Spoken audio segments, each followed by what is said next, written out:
بسم اللہ الرحمن الرحیم۔ سال 30 عام الفیل، 13 رجب جمعے کا دن تھا۔ ولادت نبوی صلی اللہ علیہ وآلہ وسلم کے تقریباً 30 سال بعد کہ اچانک مکہ کے آسمانوں میں روشنی بڑھنے لگی، ستاروں میں ایک ہلچل شروع ہوئی۔ مکہ کے لوگ گھروں سے باہر نکل آئے کہ یہ کیا ماجرا ہے، آج کچھ بہت بڑا ہونے والا ہے۔ آسمانوں میں خوشی کا سما ہے، کائنات مسکرا رہی ہے، ہواؤں میں قصیدے ہیں۔ آج یوم ولادت حضرت علی علیہ السلام ہے۔ آپ کا ظہور خانہ کعبہ میں ہوا ہے۔ جس دن نبی کونین صلی اللہ علیہ وآلہ وسلم کی ولادت ہوئی، آپ کی والدہ نے ایک خواب دیکھا جس میں انہوں نے رسول اکرم صلی اللہ علیہ وآلہ وسلم کی نور کی روشنی میں فارس اور شام کے محلات دیکھے، تو آپ نے خواب کا ذکر حضرت فاطمہ بنت اسد سے کیا۔ فاطمہ بنت اسد نے اس خواب کا ذکر جناب ابو طالب سے کیا تو انہوں نے کہا، فاطمہ، اس پر حیرت زدہ ہونے کی ضرورت نہیں ہے، تم بھی کچھ عرصے بعد محمد صلی اللہ علیہ وآلہ وسلم کے وصی اور وزیر کی ماں بنو گی۔ جس دن سے رسول اکرم صلی اللہ علیہ وآلہ وسلم نے خدا کی عبادت غاروں میں شروع کی، ہر عبادت میں دعا مانگتے، پالنے والے اپنے پاس سے ایسا مددگار دے جو غالب ہو۔ اللہ تعالیٰ نے اپنے محبوب کی دعا قبول فرمائی اور اپنے ہی گھر سے اپنے محبوب کو ساتھی اور وسیع عطا فرمایا۔ ایک دن فاطمہ بنت اسد شوق زیارت میں خانہ کعبہ کے پاس آئیں تو اچانک درد زا کی تکلیف محسوس ہوئی۔ آپ نے خدا تعالیٰ سے دعا کی، میں تجھ پر، تیرے تمام انبیاء پر، تیری کتابوں پر ایمان رکھتی ہوں، تجھے حضرت ابراہیم علیہ السلام کا واسطہ جنہوں نے تیرا یہ گھر بنایا، مجھے تکلیف سے آسانی دے۔ ابھی آپ یہ دعا کر ہی رہی تھیں کہ دیوار کعبہ مقام مستجار سے شق ہوئی اور ایک آواز آئی، فاطمہ میرے گھر میں آؤ۔ حضرت فاطمہ بنت اسد اس مقام سے خانہ کعبہ میں داخل ہو گئیں۔ شیر خدا کی ماں کے کعبہ میں داخل ہوتے ہی دیوار کعبہ برابر ہو گئی۔ فاطمہ بنت اسد خدا کی مہمان ہوئی۔ ادھر قدرتی جشن شروع ہوا، آسمان پر نور پھیلا، ستاروں کی روشنی تیز ہوئی، چاند شوق دیدار میں پوری ضیاء کے ساتھ نکلا، دنیا بقع نور بن گئی۔ یہ سب دیکھ کر اہل مکہ حیران ہوئے، ایک دوسرے کو کہنے لگے، آج کوئی بڑی بات ظاہر ہونے والی ہے۔ انہیں کیا معلوم تھا کہ دعائے نبی محمد صلی اللہ علیہ وآلہ وسلم قبول ہوئی ہے، حجت خدا مکمل ہو گئی ہے، آج ولی خدا کا ظہور ہو گیا ہے۔ یہ خاتم الاوصیاء، امام المتقین، ناصر دین، مشرکین کو جڑ سے اکھاڑنے والا، منافقین کا غیث، عابدین کی زینت ہے، رسول رب العالمین کا وصی اور امام ہدایت ہے، یہ نفس یقین ہے اور دین کی بنیاد۔ جب جناب فاطمہ بنت اسد خانہ کعبہ میں داخل ہو گئیں اور کعبہ کی دیوار بند ہو گئی تو خدا نے آسمان سے 4 خواتین کو بھیجا، حضرت حوا، بی بی مریم و آسیہ اور مادر موسیٰ۔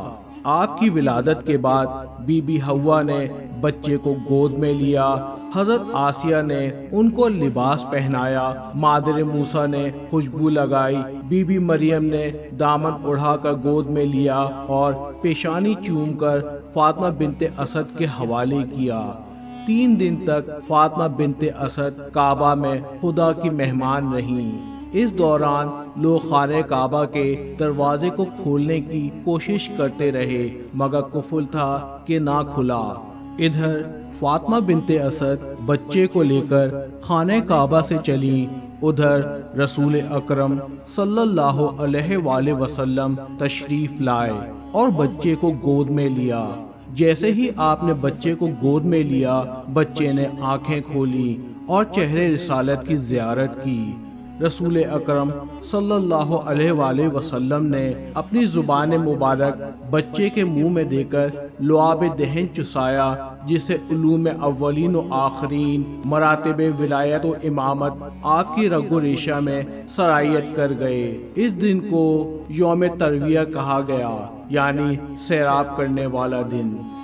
آپ کی ولادت کے بعد خانہ کعبہ کے دروازے پر علی علیہ السلام کے نام کا بورڈ نصب کر دیا گیا، جو ہشام ابن عبد الملک کے زمانے تک لگا رہا۔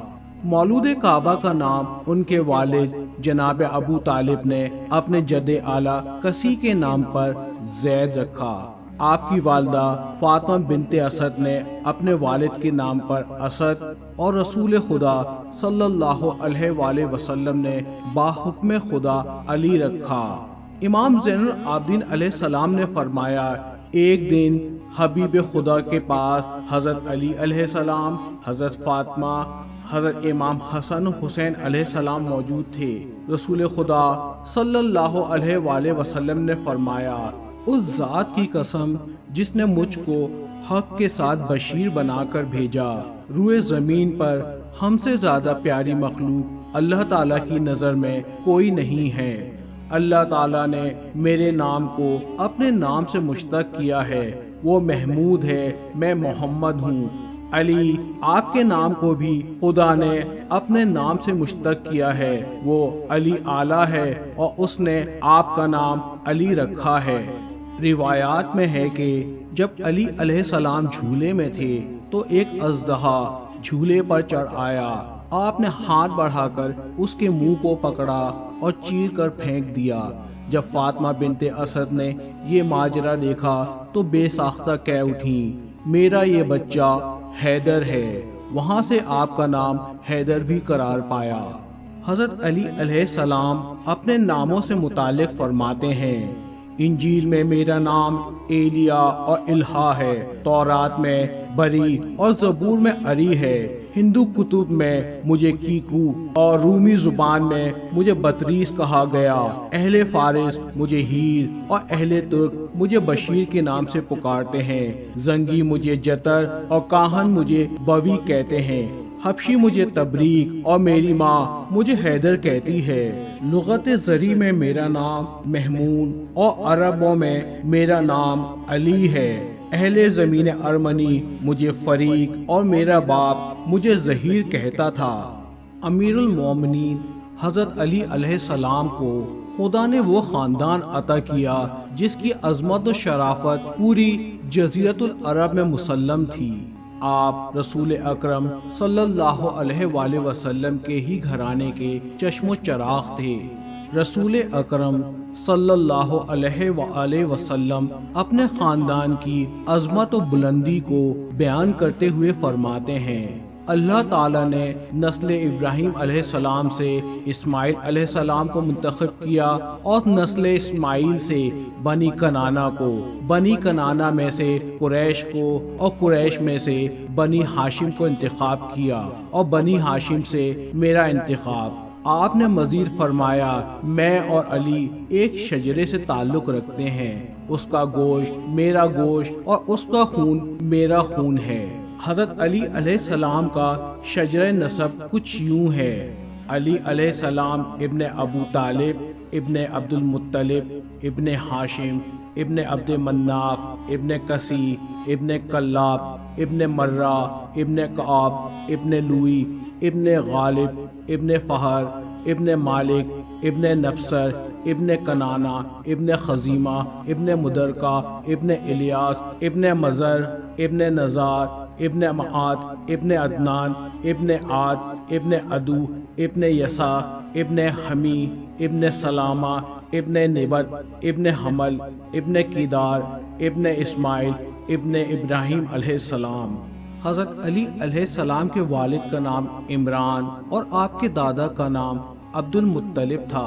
آپ کے والد حضرت ابو طالب کے نام سے مشہور تھے۔ خدا تعالیٰ نے حضرت عبد المطلب کو 10 بیٹے عطا کیے، جن میں سے ایک حضرت ابو طالب اور ایک حضرت عبداللہ تھے۔ حضرت عبداللہ سے نبی اکرم صلی اللہ علیہ وآلہ وسلم اور حضرت ابو طالب سے علی علیہ السلام ہیں۔ آپ کی والدہ کا اسم گرامی فاطمہ بنت اسد ابن ہاشم ہے۔ بنی ہاشم میں آل عمران یعنی اولاد ابو طالب کو بالخصوص شرف حاصل ہے کہ ماں اور باپ دونوں طرف سے ہاشمی ہیں۔ حضرت علی علیہ السلام کے 3 بڑے بھائی اور ایک بہن تھی۔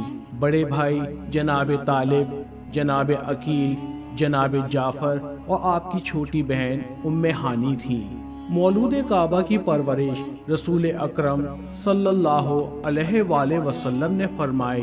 ابھی حضرت علی علیہ السلام کا بچپن ہی تھا کہ رسول اکرم صلی اللہ علیہ وآلہ وسلم ان کو لے کر اپنے گھر آ گئے۔ خدا کی منطق تھی کہ علی علیہ السلام کی پرورش نبی اکرم صلی اللہ علیہ وآلہ وسلم کے ہاتھوں ہو۔ حضرت علی علیہ السلام کی ولادت کے بعد مکہ میں قحط پڑا اور کثرت سخاوت کی وجہ سے حضرت ابو طالب کے معاشی حالت خراب ہوئی، تو نبی اکرم صلی اللہ علیہ وآلہ وسلم نے اپنے چچا حضرت عباس سے فرمایا کہ ہم جناب ابو طالب کا معاشی بوجھ کم کرتے ہیں۔ آپ لوگ حضرت ابو طالب کی خدمت میں حاضر ہوئے اور فرمایا ہم آپ کے بچوں کی پرورش کرنا چاہتے ہیں۔ جناب ابو طالب نے کہا آپ لوگ عقیل کو میرے پاس چھوڑ جائیں اور علی اور جعفر کو لے جائیں۔ حضرت عباس نے جناب جعفر کو ساتھ لیا اور رسول اکرم صلی اللہ علیہ وآلہ وسلم نے حضرت علی علیہ السلام کو اپنے سینے مبارک سے لگایا اور انہیں اپنے گھر لے آئے۔ رسول اکرم صلی اللہ علیہ وآلہ وسلم حضرت علی علیہ السلام سے بہت پیار کرتے تھے اور ہمیشہ اپنے سینے سے لگائے رہتے۔ روٹی کا لقمہ بنا کر علی علیہ السلام کے منہ میں دیتے اور لمحہ با لمحہ بچے کی خبر گیری کرتے تھے۔ رسول اعظم صلی اللہ علیہ وآلہ وسلم نے امام العالمین علیہ السلام کی اس انداز میں تربیت کی کہ آپ آسمانی وحی پر سب سے پہلے ایمان لائے تھے۔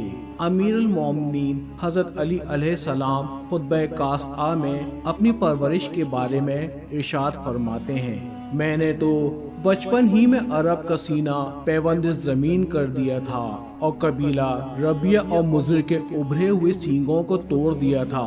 تم جانتے ہی ہو کہ رسول اللہ صلی اللہ علیہ وآلہ وسلم سے قریب کی عزیزداری اور مخصوص قدر و منزلت کی وجہ سے میرا مقام ان کے نزدیک کیا تھا۔ میں بچہ ہی تھا کہ رسول اللہ صلی اللہ علیہ وآلہ وسلم نے مجھے گود میں لے لیا تھا۔ آپ مجھے اپنے سینے سے چپٹائے رکھتے تھے۔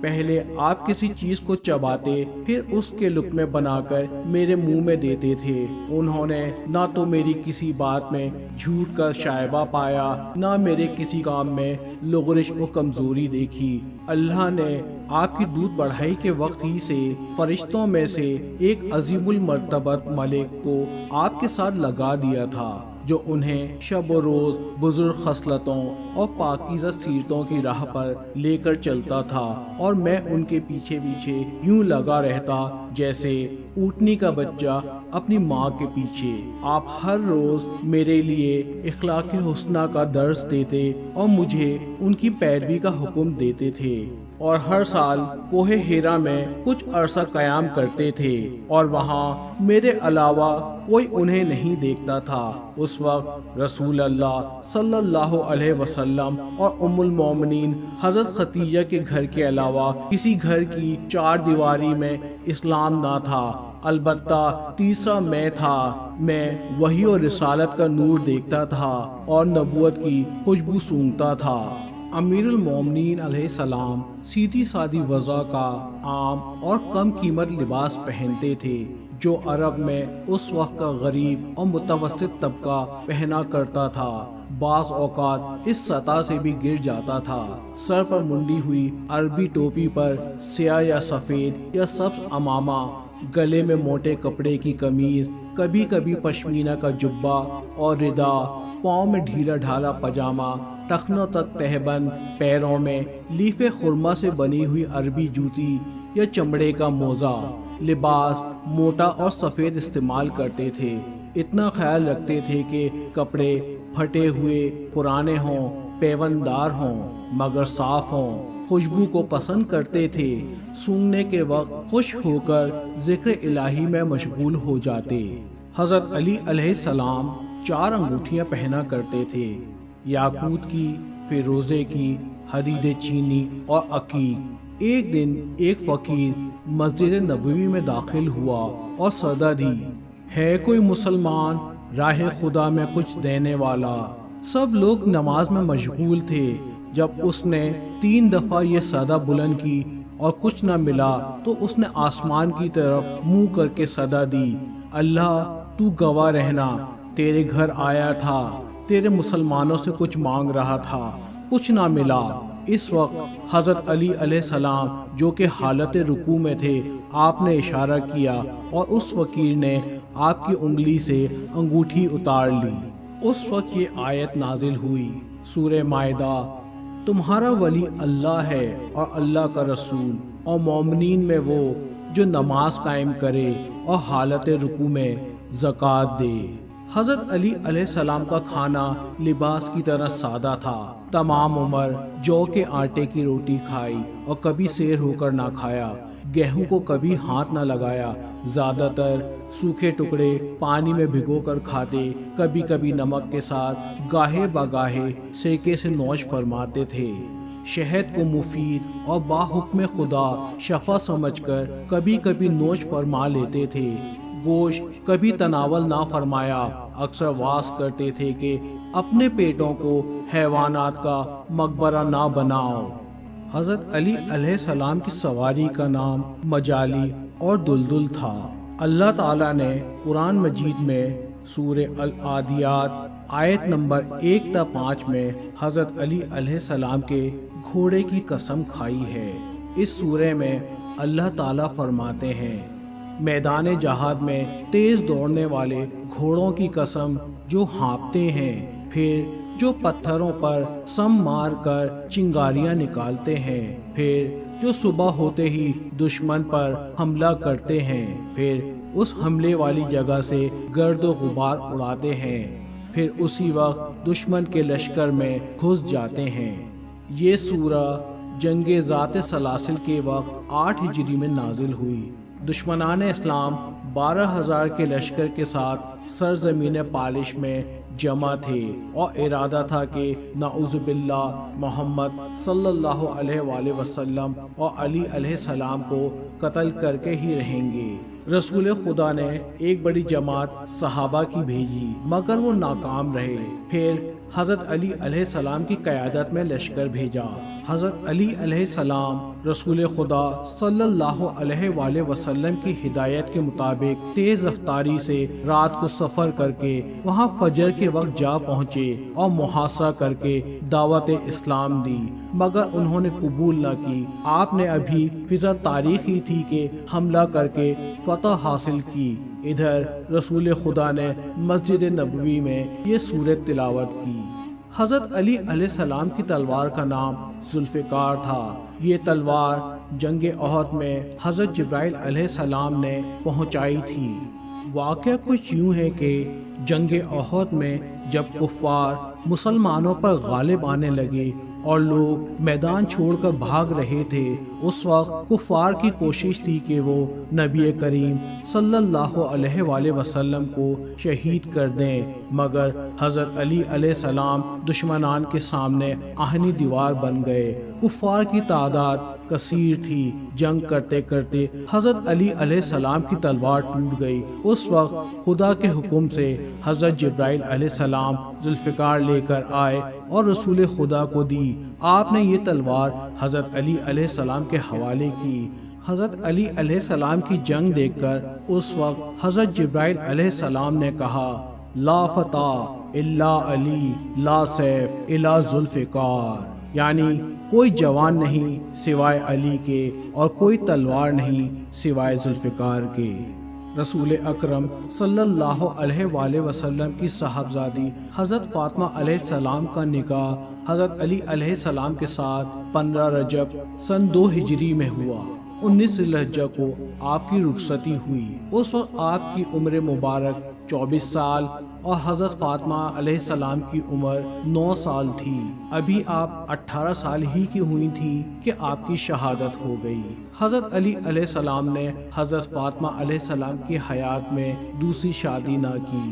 حضرت علی علیہ السلام کی دوسری ازواج کے نام یہ ہیں: امامہ بنت ابی العاص، اسماء بنت امیس، فاطمہ ام البنین، ام سعید بنت عمرو بن مسعود ثقفی، خولہ بنت جعفر بن قیس، صہبہ بنت ربیعہ، لیلہ بنت مسعود، مہیات بنت عمرو القیس۔ ان ازواج میں وقت شہادت حضرت علی علیہ السلام امامہ ام البنین، اسماء بنت امیس اور لیلہ بنت مسعود زندہ تھیں۔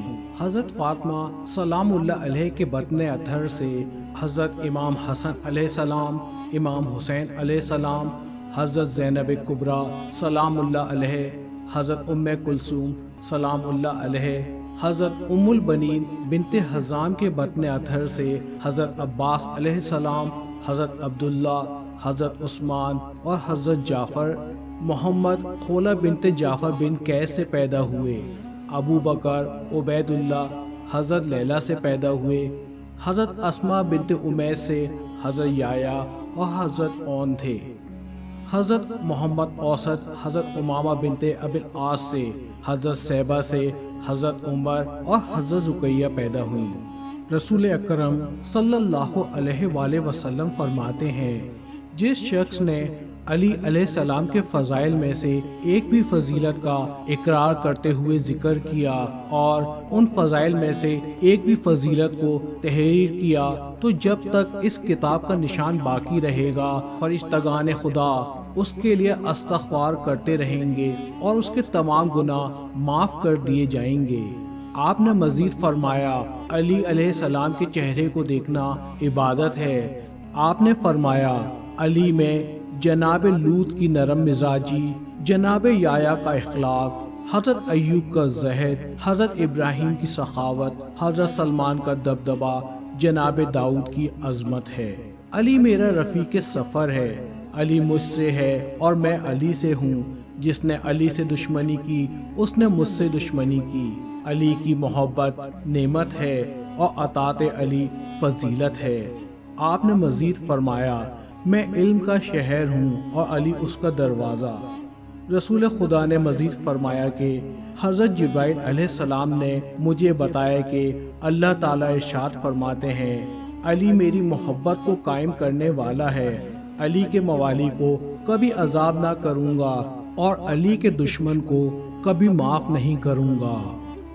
علی سے بہادر نہ پیدا ہوا نہ پیدا ہوگا۔ آپ دلدل کے سوار، ذوالفقار کے مالک، رسول اکرم صلی اللہ علیہ وآلہ وسلم کی ڈھال تھے۔ آپ رسول خدا کے ایک حکم پر بڑے سے بڑے دشمن کو زیر کرنے والے تھے۔ رسول اکرم صلی اللہ علیہ وآلہ وسلم میں ہر مشکل میں علی کو پکارا اور علی علیہ السلام نے لبیک کہا، چاہے وہ خیبر کی جنگ ہو یا ہجرت کی رات۔ آپ نے ہر موقع پر ثابت کیا کہ علی نبی کی دعا ہے۔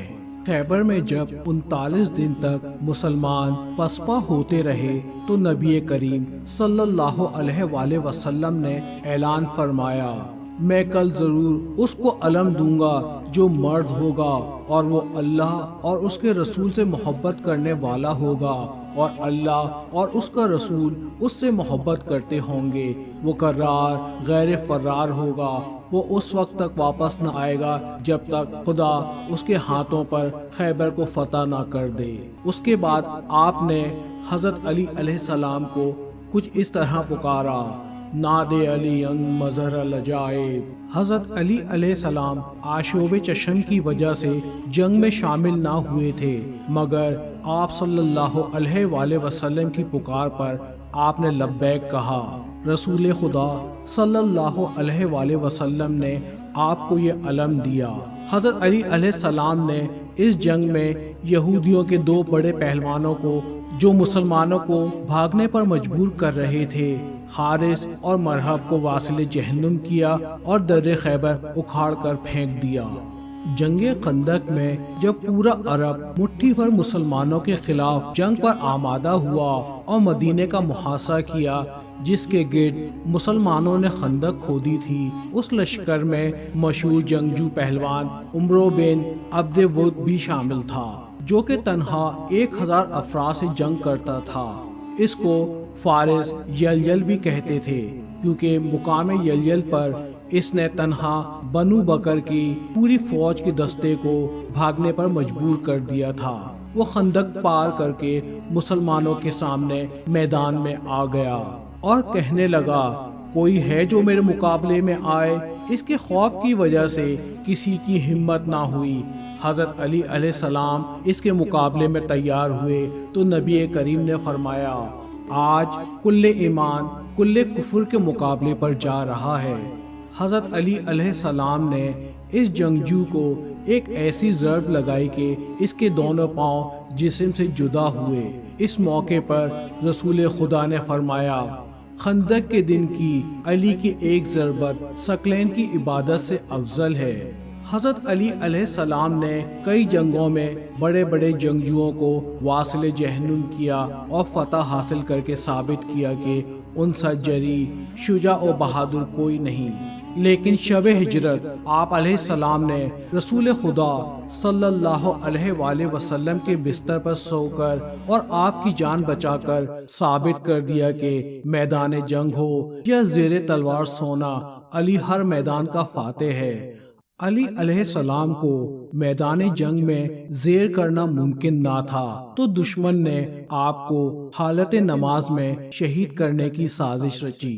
40 ہجری 19 رمضان شب جمعہ مسجد کوفہ میں عبداللہ ابن ملجم نے نماز فجر کے بعد نوافل میں سجدے سے سر اٹھانے کے بعد حضرت علی علیہ السلام کے سر پر تلوار سے وار کیا، جس سے آپ زخمی ہوئے اور تیسرے دن 21 رمضان کو شہادت پائی۔ ناظرین، حدیث نبوی صلی اللہ علیہ وآلہ وسلم ہے کہ علی کے فضائل بیان کرنا عبادت ہے۔ ہم اس عبادت میں مشغول ہو رہے ہیں۔ اگر آپ بھی اس میں شامل ہونا چاہتے ہیں تو ہمارے ویڈیوز کو شیئر کر کے اس عبادت میں شامل ہو جائیں۔ آپ لوگوں کا ساتھ ہماری اس کوشش میں مددگار ہوگا اور ہم سب کے لیے باعث ثواب بھی۔ شکریہ۔